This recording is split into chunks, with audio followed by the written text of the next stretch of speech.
I was thinking of the name for this because we're gonna put it up on UT Austin's website, and they were asking me to come up with a name. And I could not, for the life of me, come up with a name for a while. And then recently, I had a conversation with an 85-year-old dude for breakfast, and we were just chatting up about this particular project. And he said, "You know what it sounds like? You're talking to a lot of people that are in a liminal space." And I was like, "What is liminal space? What does that even mean?" So I searched up liminal, and liminal is a space in life when you're going through transitions, and your one foot is in like your past self and the other foot is like in who you want to become, and it's this threshold that you've reached where you realize where you are right now is different from where you want to be, and so you're moving towards those spaces. And I was like, liminal sounds like a great word to Mm, describe a lot of the conversations I've been having with grad students. Some of them are PhD students who are, I know my research is interesting, but I really want to get into, maybe the corporate world and want to research there.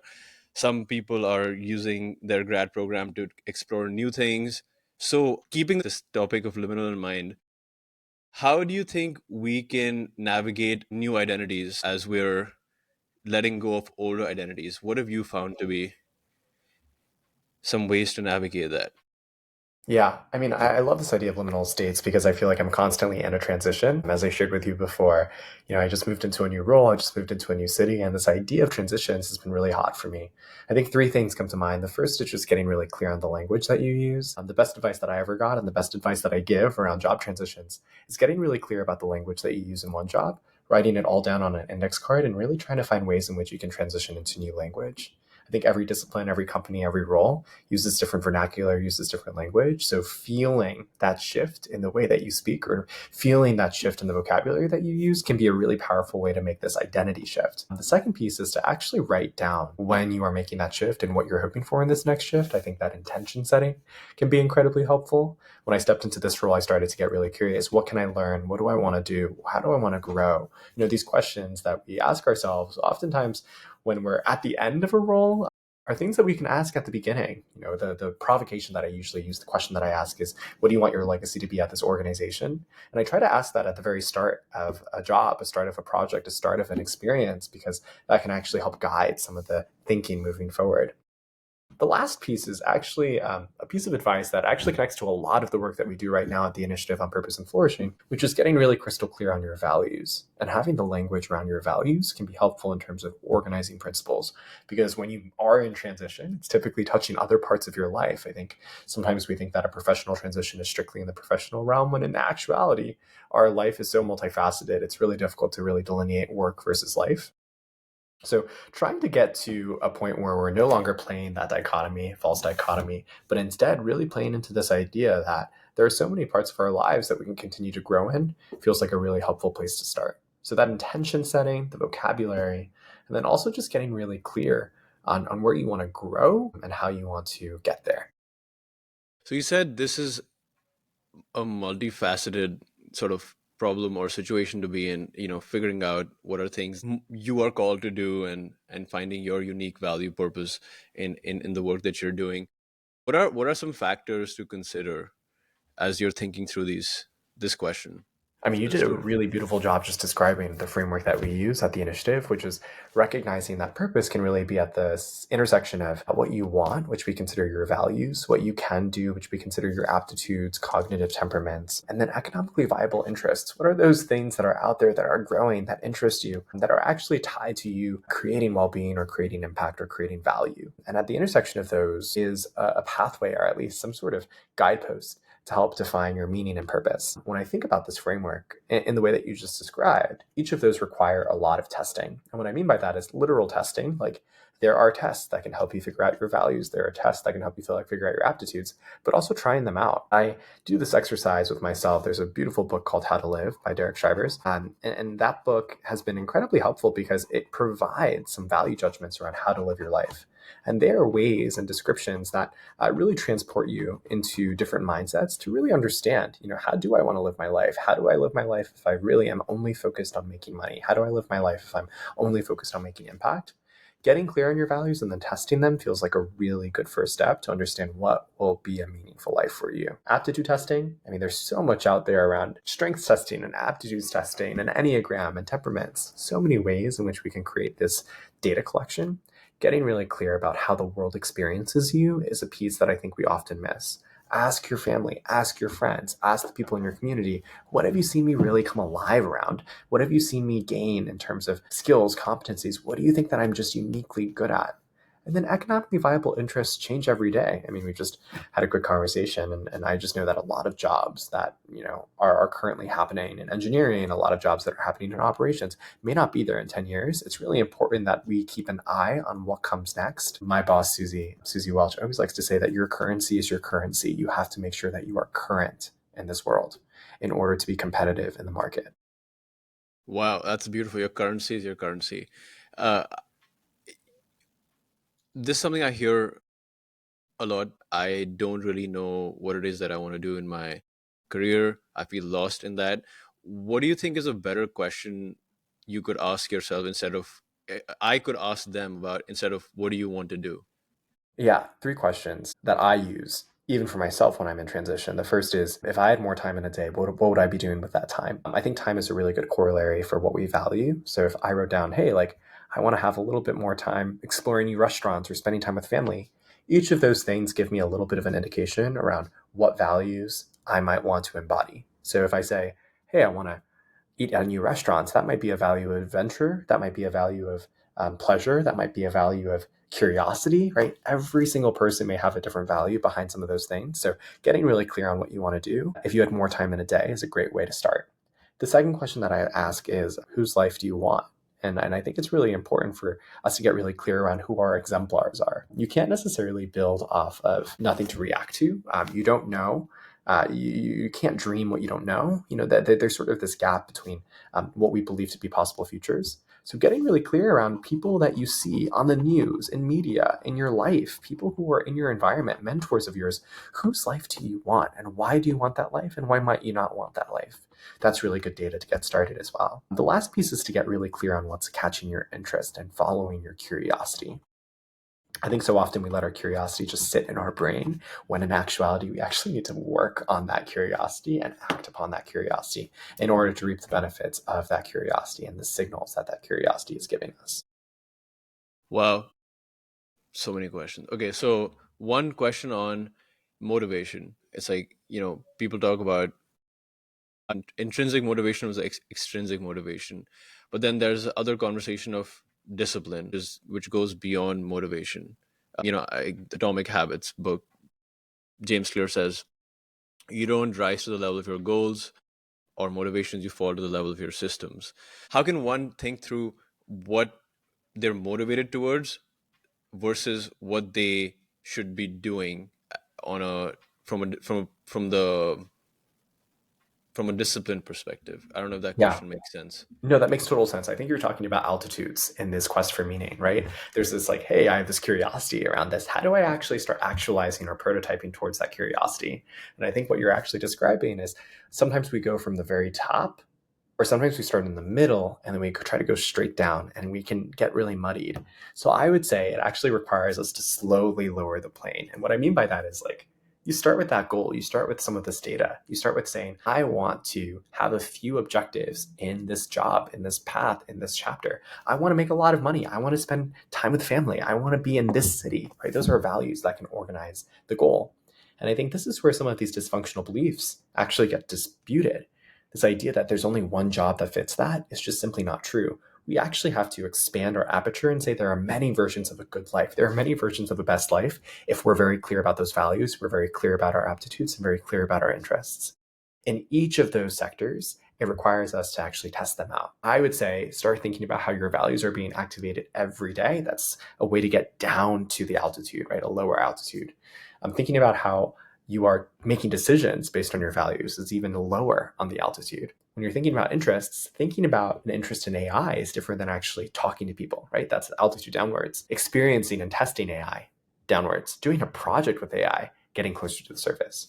When you think about your skills, Let's say that you have a gift of art, you have a gift of architecture, you have a gift of visual spatial visualization. It's just really important that you exercise that skill in some way so that you feel like you're activating that gift and you're also feeling like you are testing it. So much of this happens in our brain.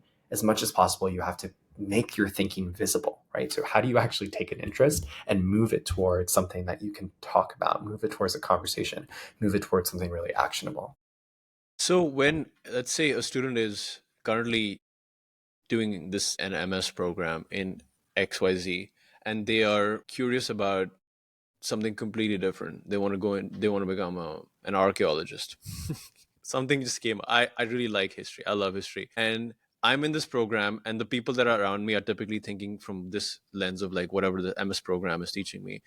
How could you go towards, you said the lower level of it is actually experiencing what that career or that work looks like in some ways. How can we tactically do that in a school environment? How would you say one Let's should talk proceed? about it. How would you do it? Personally, I would search up some of the professors that I find on at UT in this particular field, and I would reach out to them saying, "Hey, I've been working on this thing. I'm very curious about the work you're doing in XYZ.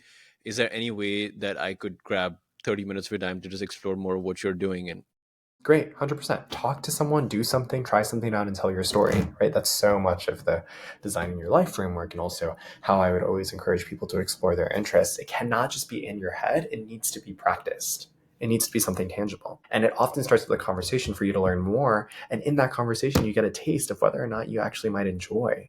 I see. Actually, coming back to this topic that you were talking earlier about, when you are in these crossroads and you're thinking about your values, and let's say that someone's never really actively done this value assessment of what they value. What are the places, frameworks, questions you would ask to understand what you value?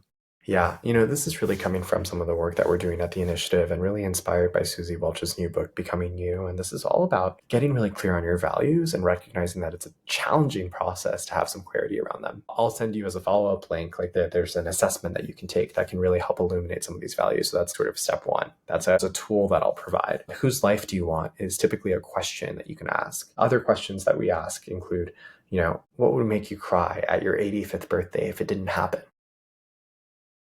Another question that we can ask is, I am a blank, fill in the blank. I am a blank. What do you say? And how does that actually generate some signal to what you're valuing and who you want to become? So many ways to get at the same question, but I think each of these exercises allow us to get a layer deeper or open up maybe some resistance to these questions that oftentimes feel stagnant, right? Like, what do you want to do? Feels much different than who do you want to be?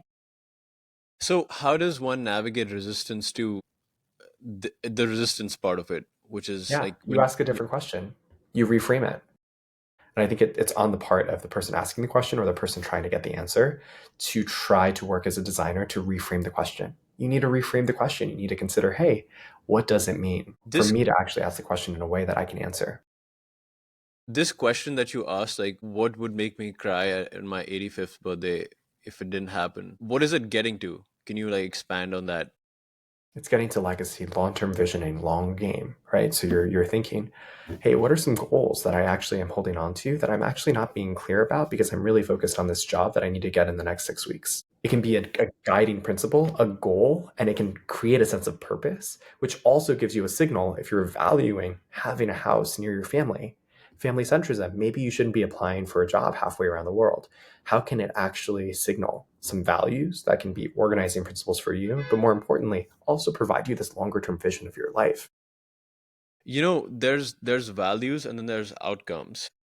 When you talk about this thing of whose life do I want to live, sometimes we go to the outcomes that they have rather than what they things that they actually valued in the people that Totally. we look up to. How do you discern between that? Is the question like, are you valuing the outcome in them or the way that they are? Is that the question to ask, or what do you think?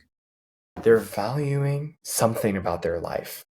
And that's something in the same way that going out to expensive restaurants or trying new food might be signaling different values. The same outcome might be a different value that you're holding on to. So let's say that you really, really admire an entrepreneur like a Mark Cuban, right? And you say, hey, it's really cool that he has the ability to mentor young entrepreneurs. That value could either be affluence, having the money to do that. That value could either be learning, or that value could either be service, right? I think there's something to be said around how outcomes are manifestations of values in action, like strengths and outcomes are manifestations of values in action. And sometimes we're so focused on the outcome, we have to go a layer deeper in order to get to the value that we're actually admiring in that person or we're actually interested in. Yeah, because for my own podcast, I had a journalist on who wrote this book recently on Masayoshi Son, a biography, who's the SoftBank. founder of Yeah, of SoftBank. course. And when he was talking about how he's reached where he has, some would say he values unethical ways to reach the outcomes that he's reached to. So there the question, there's many ways to reach similar outcomes in life. Totally. Then the question is, what do you value in that? I think Like, it's a really interesting question. It's like, how do we actually put some moral constraints or ethical constraints on the dreams that we have for ourselves, and what does it mean for us, at least in a higher education setting, to actually support students in creating or generating dreams or interests that are aligned in what we would consider to be quote unquote valid. And I think that's a really tricky territory because I think that the world bends towards justice. That's a Dr. King quote. And I also think that, in a similar vein, Dr. King talked a lot about how we are all moved to create a beloved community. Masayoshi Son is a really interesting example, right? He created so much value. He was a financial disruptor. He was a personification of what it meant to be a consequential investor, right? And he also was risky and he was really excited to be a disruptor in the space. And sometimes disruption requires risk taking that we don't necessarily know about. And I can imagine that he valued a very big life, right? He valued a lot of impact. He wanted to have a big impact in this market. Who am I to judge that? I think there's no need to judge it. Does that make sense?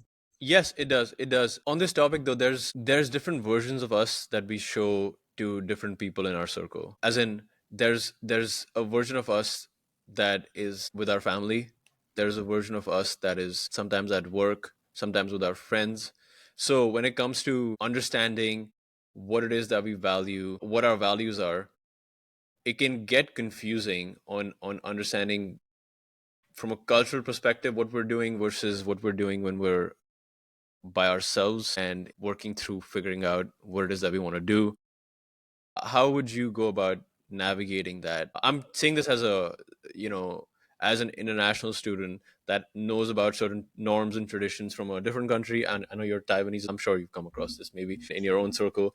So how do you come navigate the cultural norms of a place versus your personal values?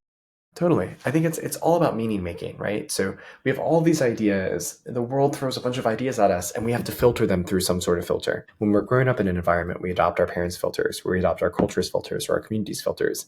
And I think when we get older and we are dislodged from that home environment, those filters become tighter, right? And then we're actually able to really discern what stories do I want to let in and what realities or possible futures do I want to experience. And that has been really important for me to keep in mind, that this filter can expand and can contract.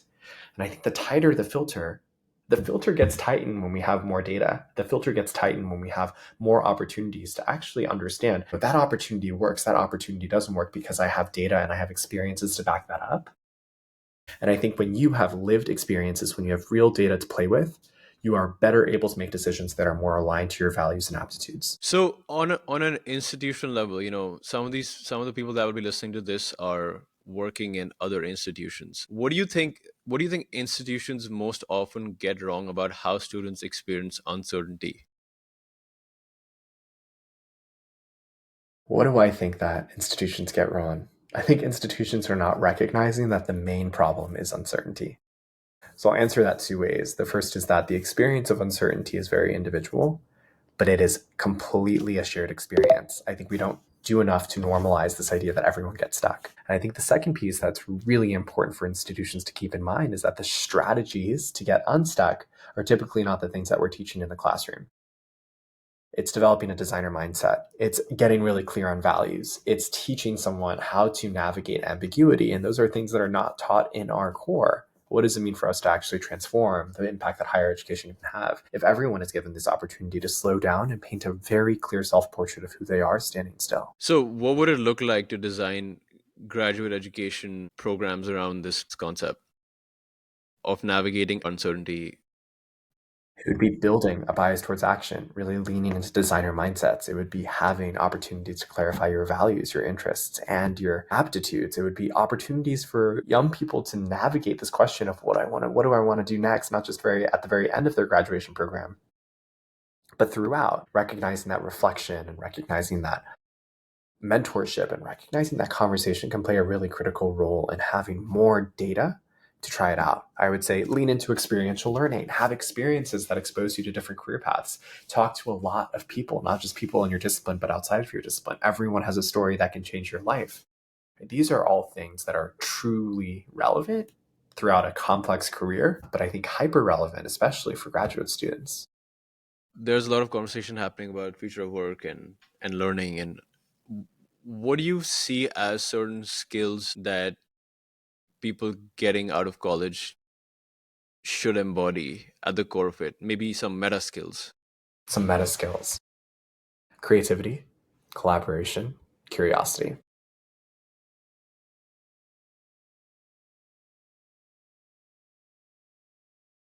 What do you think stops current institutions from embodying this intention you're saying of having a designer's mindset? It's just unfamiliar, right? It's not easy. It requires some ambiguity in the curriculum itself. It requires risk taking.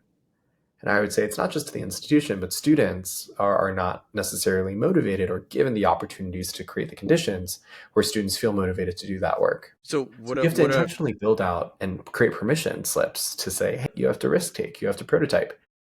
And a lot of it is also time scarcity, right? There's such work intensification on college campuses. There's a heightened focus on the same 14 companies that people want to get jobs from. This idea of success, or this idea of what it means to be successful, or what it means to make the most of your college experience, is just so deeply tied to your salary. what's the reframe there? The reframe is that a good life, a meaningful life, a life that you are self aware of, a life that you are leading by design, that you are intentionally designing, requires you to do a lot of that slower work. It requires you to really look at your values very deeply. When you're talking to students, what are some signs it's time to move on from a certain identity or role or idea? When is it time to move on? I guess when it's time to move on is when you no longer feel like you are learning, when you no longer feel like you're growing, and you no longer feel like you're contributing. There's this learning, growing, the conversations and the work that you're doing is to find meaning in life, and to building a more purposeful life. But then, at the same time, right now, these incentives you're talking about are around, most people are applying to the same few companies, and this, like, what is happening, what should happen on a systemic level to move towards a similar definition that NYU's Institute of Flourishing, for example, has for students? Like, how can they move towards looking at that? Because there is a lot of status seeking at the same time, right, towards these companies, and finding those jobs. Most people are applying to these jobs. Like, how do you there's two different worldviews, I feel like, that Totally. are. You just described them perfectly. And I would say that the juice is sweeter on this side, and I have a longer vision of what I can do, and I have more meaning in my work. And but the way that I describe it to my students is I want you to try it out. You should try both out. How do you deal with uncertainty? I deal with uncertainty every single day, and I try to apply a designer mindset to it. I try to find ways in which I can empathize with the problem. I find ways that I can come up with lots of different ideas, and I try it in small ways. I push it forward. So what does that look like? Let's say that today I was really uncertain about how I was going to navigate a conversation with a colleague. I'm feeling some uncertainty about it. How do I break it down and really gain all the data that I have? How do I think about how I want to approach the conversation with intention and really define a question that I want? How do I think about the many ways that I might be able to tackle this conversation and then actually do it, right? Actually move it forward and go from idea to execution. Let's say that I am really curious about starting a new program. How do I test it out? How do I really understand the market? How do I come up with lots of ideas that can actually help me meet those goals? And then find ways, small ways, cheap, quick, and easy ways to push it forward. So on this topic, at least when I saw your LinkedIn, your last thing I saw was you were trying to understand death doulas. Doulas, is that how you said them? Death Duelist, which is all about this idea of what comes next, right? Exactly. What has that I'm just exploration obsessed with taught this you about idea. endings? It's taught me way more about beginnings, and I think I've been feeling really at peace with finality of things, with closures, because it's always an opening to something else. And so when I sit with people who are with loved ones who are perhaps moving towards their final chapter, it's an opportunity to say thank you. It's an opportunity to forgive. It's an opportunity to say anything that needs to be left unsaid.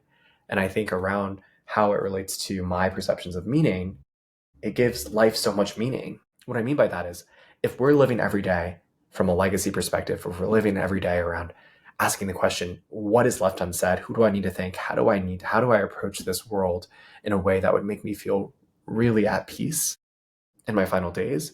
I think it changes the way that we make decisions. It changes the way that we live. How do we let go of identities or dreams that no longer fit us without feeling like we failed? I mean, what a good question. I think so much of that is really focused around this question.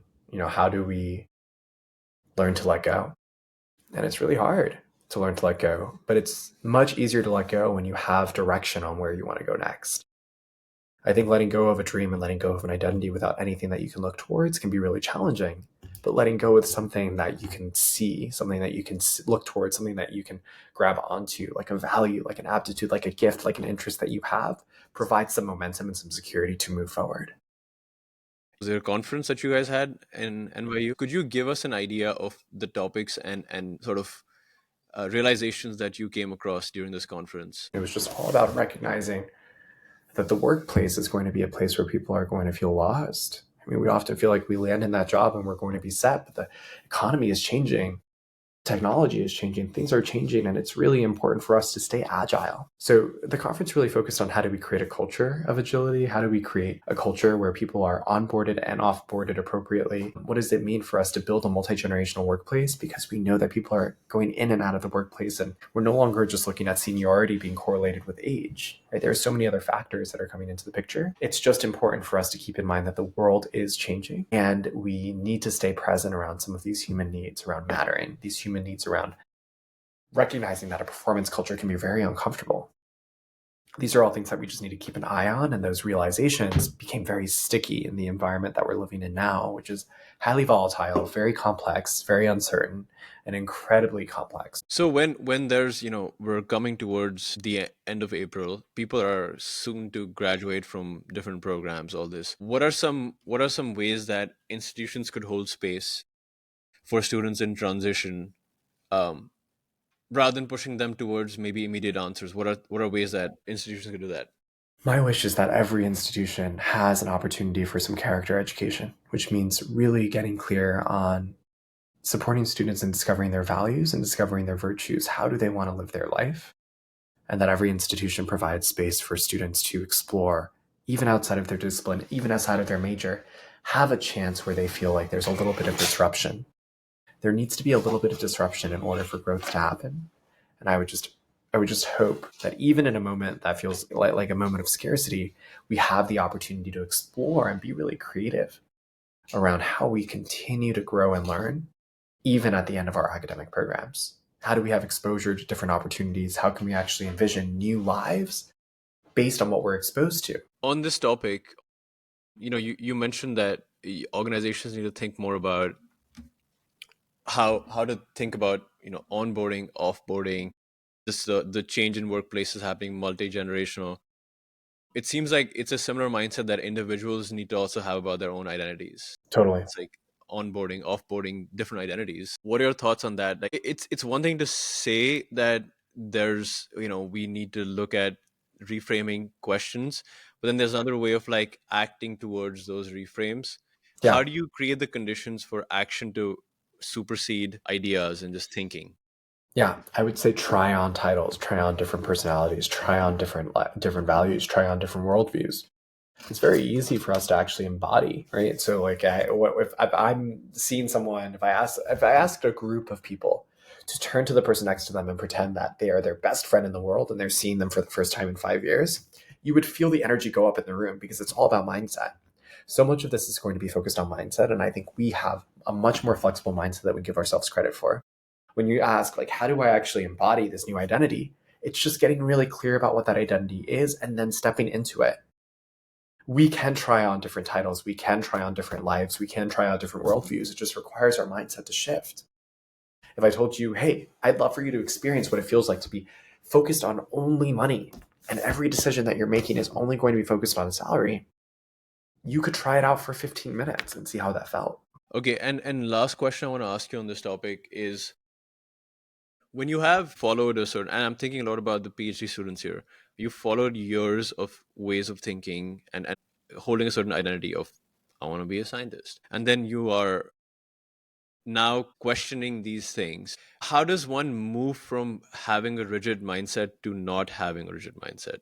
Like, what are the mindset shifts that they need to make? I think what you just described is the mindset shift, right? How do you actually expand yourself to new opportunities? How can you let go and loosen the grasp on this one life or this one focus, specifically PhD students that are only focused on the academy, and just consider different lives? Even the consideration, even the ability to imagine, even the ability to actually walk through what would the next 5 years look like if I didn't get an academic job can help loosen the grip. So I think the mindset is a mindset of creativity, openness, and curiosity. How can I get really curious about the opportunities that exist rather than feeling constrained by the one that is right in front of me? How can academia and the private world, uh, industry world, work together to make these shifts happen? What are you seeing happening there? What I'm seeing happen is that we need to prepare students for an ambiguous labor market, equip them with these skills. Organizations should be developing this in their workers and providing opportunities for learning and for mobility, which I am seeing quite a bit. And it requires a little bit more synergy between the two, right? I think higher ed should be working more closely with industry, and industry can be working more closely with higher ed to really understand how we can prepare students, but also how we can launch students in ways that really support their entire career and not just their first job. Dustin, what is something that we haven't surfaced that you think is important to this conversation on flourishing? I just think that it's really important to recognize that everyone may have a different definition of what flourishing can look like, and it's just so open to consideration about around what a good life is. But I do think that some principles, including getting really clear on your values and aligning your value system and getting really clear around how decisions are aligning with those values, is a really critical step.